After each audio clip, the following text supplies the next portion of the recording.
10-то јубилејно издание на филмскиот фестивал Кина Нова за отварањето и оно што ќе се случува во наредните денови. Утрово разговараме со Небојша Јовановиќ, директор на фестивалот. Добро утро, како сте утрово? Добро утро, па е работно, прилично. Потека фестивалот.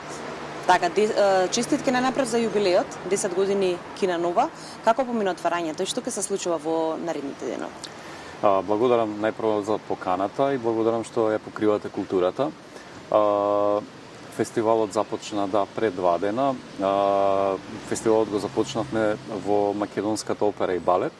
За прв пат фестивалот ја користи и употребува оваа локација.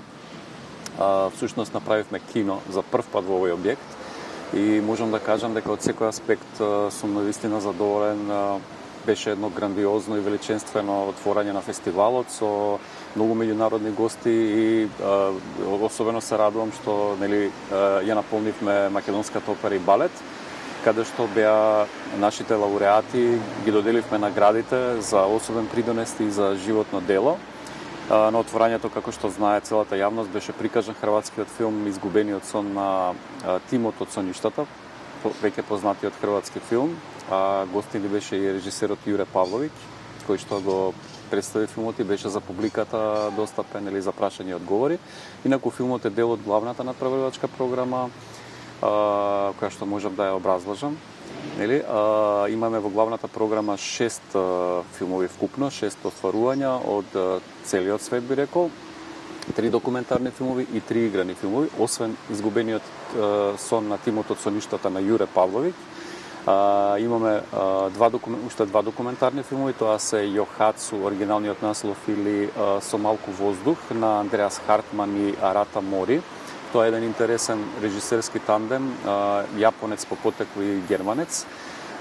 Филм кој што зборува за еден феномен, една појава во јапонското општество, која што и за мене беше непозната искрено, дознав од овој филм, а тоа е дека во Јапонија постојат фирми кои што на луѓето им помагаат да исчезнат од своите животи, луѓе кои што заглавиле во одреден момент со својот бизнис, да речеме, или со своите животи, фамилиарни, емотивни проблеми и така натаму, така што овој филм ги следи овие ликови, е навистина интересен и би рекол многу интересен за нашата публика и важен филм. Бидејќи сме кај документарните, веќе го кажам и третиот документарен филм, тоа е филмот Прас Словен на словенечкиот режисер Слободан Максимовиќ, кој што ќе биде на свеченото затворање на фестивалот во четврток овдека, каде што се наоѓаме во Домот на култура Билјана Беличанец во Кисела вода. Инаку овој филм е една биографска, би рекол, еден биографски приказ на животот на Зоран Предин, кој што е култен кант автор уште од времето на Југославија, инаку дел од авангардата, музичката авангарда на Југославија. И што е куриозитет, што Зоран Предин и неговата така наречена, така да кажам, тајфа доаѓа во Скопје заедно со режисерот на затворањето и ќе има можност публиката да се види со него, да разговара и така натаму. Би ги споменал уште 3 играни филмови на кратко. Тоа се српскиот филм Помеѓу боговите на Вук Рашумовиќ, во кој што игра нашиот Никола Ристановски, еден фантастичен филм, една силна драма, силна емотивна драма која што не потсетува многу силно на иранската филмска школа. Филм во кој што учествуваат натушчици и актери, значи ќе видиме иранци, афганистанци, српски, македонски актери. Навистина многу добар филм, одличен филм. Потоа ќе го имаме филмот Паноптикон, и таку грузиски филм. За прв пат на фестивалот имаме еден грузиски филм, всушност тој беше прикажан вчера. И филмот Once Upon a Time in Gaza, или Си било еднаш во Газа. Исто така да кажам дека за прв пат на фестивалот имаме овој палестински филм, и за прв пат имаме еден палестински филм на фестивалот, на еден режисерски тандем. Годинава се одлучивте за 30 филмски наслови, да ги споменаме и наградените? Да. Ние инаку на фестивалот ги доделуваме следниве награди: најдобар филм на фестивалот, потоа најдобро сценарио на фестивалот, најдобар режисер, потоа награда за најдобар краток филм. Инаку да ги споменеме наградените. Наградата за животно дело ја доби славната светската филмска би рекол иконата на светскиот филм, особено на норвешкиот и европскиот, тоа е норвешката убавица Лив Улман. Потоа наградата за особен придонес во филмската уметност ја доби Даг Јохан Хагерут, еден особен по многу нешта, по својот израз, по темите кои што ги обработува, особен норвешки автор, кој што инаку победник на годинешното Берлинале, ја доби златната мечка, нели? И третиот е нашиот Владимир Самоиловски, веќе потврден светски потврден па и познат кинематографер.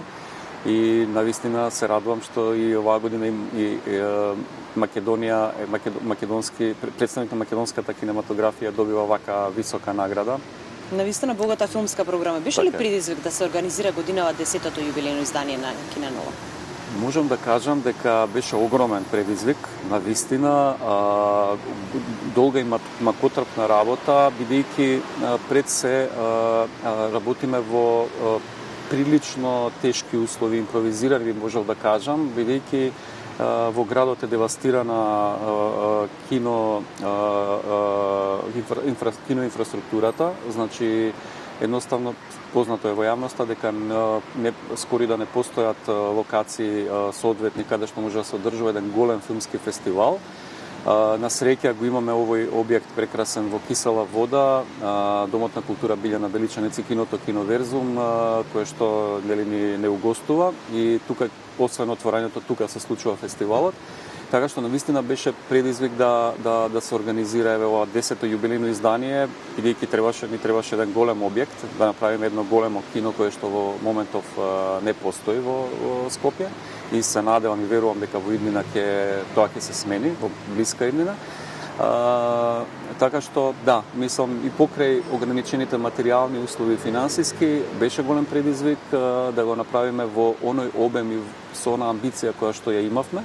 Меѓутоа, еве, во огромен процент фестивалот се реализира и мислам дека впечаток, не мислам, туку веќе ги имам впечатоците ви од нашите меѓународни гости, од публиката, и фестивалот протекува во најдобар ред. Да, многу гости, убава филмска програма, благодарам многу на одвоеното време и уште еднаш ќе ги поканиме нашите гледачи да бидат, се разберат дел од тој филмски фестивал, затоа што имаат што да погледнат. Да, благодарам уште еднаш на поканата. Благодарам.